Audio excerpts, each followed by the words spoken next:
자, 여러분들 오늘의 문제 시작합니다. 오늘은 어제에 이어서 오늘은요, 이제 경비경찰 문제입니다. 경비경찰도 제가 이제 두 문제를 내놨는데, 제가 이제 예상하고 있는 건 재난 및 안전관리 기본법 문제. 첫 번째 가볼게요. 재난이란, 이 법에서 재난이란 자연재난은 있죠. 근데 인적 재난이 없고 무슨 재난이다? 사회재난입니다. 됐죠? 이렇게 두 개로 나눠집니다. 하나 잘못됐다. 그 다음에 재난이나 그 밖의 각종 사고로부터 사람의 생명, 신체 및 재산의 안전을 확보하기 위한 모든 활동. 이게 뭐요? 재난관리가 아니고 안전관리입니다. 그죠? 그럼 여러분들 질문. 재난관리는 이런 말이 들어갑니다. 재난의 예방, 대비, 대응, 복구를 위한 활동 이렇게 돼 있어요. 이런 말이 들어가야 재난관리입니다. 재난관리와 안전관리는 헷갈리지 않게 잘 구별할 것. 그 다음에 자, 우리가 긴급구조기관이라고 돼 있거든요. 근데 문제가 보세요. 경찰 이것도 좀 문제가 있는데, 우리 경찰은 구조지원기관이 맞는데 여러분들 해양경찰은요 구조기관입니다. 여기는 이거 잘못됐죠. 근데 문제가 이건 조금 이게 포인트가 어긋났는데 보세요. 일단 어쨌든 잘못됐습니다만은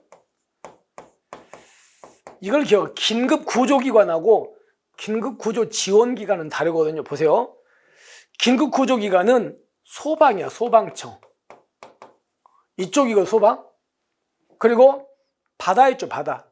바다는 누가 구조기관이다? 해양경찰이나 이쪽이 구조기관이거든요. 그러니까 이쪽이 구조기관이고 우리 경찰은 지원기관이다. 아시겠죠? 그래서 아예 포인트가 안 맞다. 잘못됐다. 이렇게 보시면 되고, 구조기관은 이거고요. 우리 경찰은 지원기관이다. 이렇게 보시면 됩니다. 어쨌든 이는 잘못됐죠.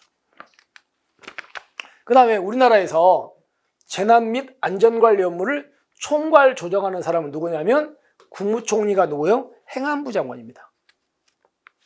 그래서 우리가 벌써 이제 1년이 넘었지만 이태원 사건 터졌을 때 행안부 장관을 물러나라고 한 이유가 행안부 장관이 총괄권자거든요. 그러니까 일단 국무총리가 아니다. 됐습니다. 그 다음에 대규모 재난을 수습하기 위해서 거기다가 이제 중앙대책본부를 두는데 본부장은 행안부 장관이 맞습니다. 행안부 장관이 맞습니다. 됐습니다. 그 다음에 여기 보시면 행안부 장관은 대통령령으로 정하는 재난이 발생하거나 발생할 우려가 있습니다. 우려가 있을 때는 행안부 장관이 선포하는 건 특별재난이 뭐예요? 재난사태입니다. 그러면 이 특별재난지역은 누가 선포한다? 대통령이 선포하는 건데, 이거는 재난이 다 끝나고 나서 복구할 때 선포하는 거예요. 이거는 지금 재난이 발생 우려가 있는 경우에는 재난사태입니다. 아시겠죠? 그리고 행안부 장관이 맞아요. 근데 특별재난지역은 다 끝나고 나서 복구할 때 누가 선포한다고요? 대통령이 하는 거고. 잘못됐습니다.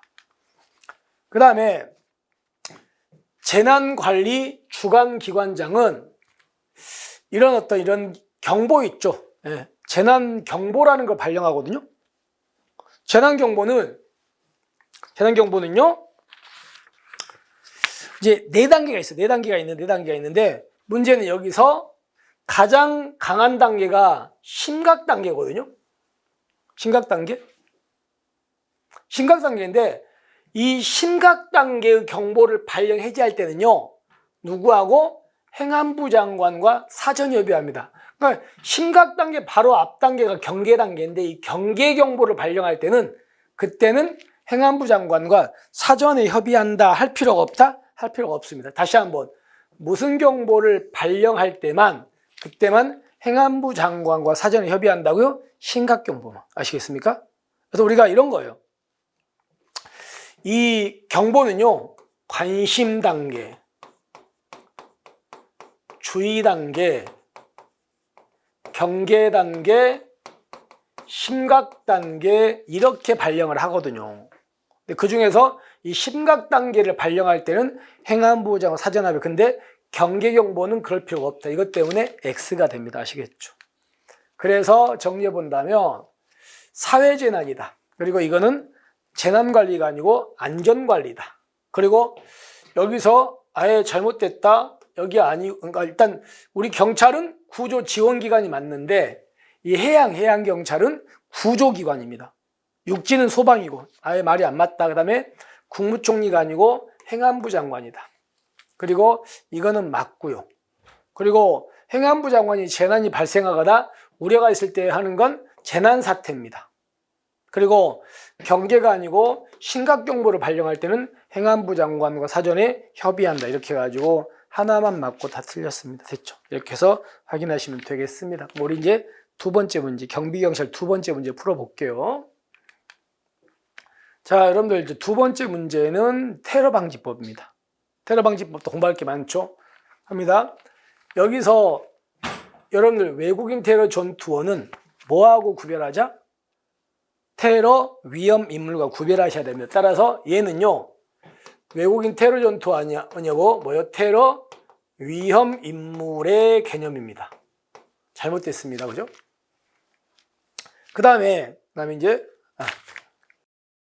이거는 테러 위험 인물이니까 X라고 했고요. 두 번째, 이거는 대테러 조사 개념이 맞습니다. 알아두시고요. 그 다음에 대테러 활동에 관한 정책의 중요사항을 심의결학해서 국가테러대책위원회를 두는데, 자, 여기에 위원장은 누구다? 국무총리가 됩니다. 국무총리가 위원장입니다.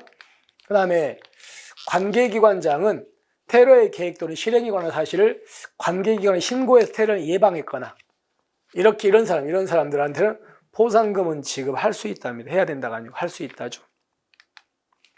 그 다음에 테러로 인해서 신체나 재산이지 명예에 안 들어갑니다. 신체에 피해를 입은 국민은 관계기관에 즉시 뭐한다? 신고해야 된다. 맞아요. 이것만 빠져야 돼요. 다만 인질 등 부득이한 사유로 신고할 수 없을 때는 법률관계 또는 계약관계에 의해서 보호무가 있는 사람, 가족이나 부모님이 있겠죠. 이런 사람이 알면 신고해야 된다 해가지고 명예 때문에 X 아시겠죠.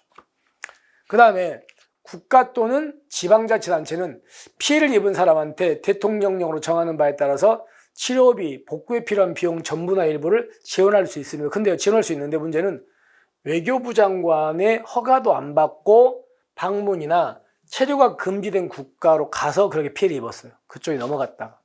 그럴 때는 안 그런다. 그러니까 맞는 지문이 됩니다. 자, 그래서 정리해 봅시다. 첫 번째는 테러 위험 인물이니까 X. 그리고 국가테러대책위원회 위원장은 국무총리가 되는 거다. 그죠? 그 다음에 보상금은 지급할 수 있다다. 그리고 여기에 명예는 빠진다. 신체는 재산이다. 이렇게 해가지고 4개가 지금 잘못됐습니다. 됐습니까? 자, 이렇게 해서 우리가 이제 경비경찰의 문제를 한번 훑어봤습니다. 자, 오늘 여러분 고생하셨습니다. 고생하셨고요. 진짜 이제 바로 이제 눈앞에 다가왔네요. 자, 오늘 또 화이팅 하시고 힘내시고 우리는 내일 이제 뭐 교통경찰, 정보경찰 이런 문제로 한번 여러분 찾아뵙겠습니다. 자, 오늘 수고하셨고 우리는 내일 뵙겠습니다. 수고하셨습니다.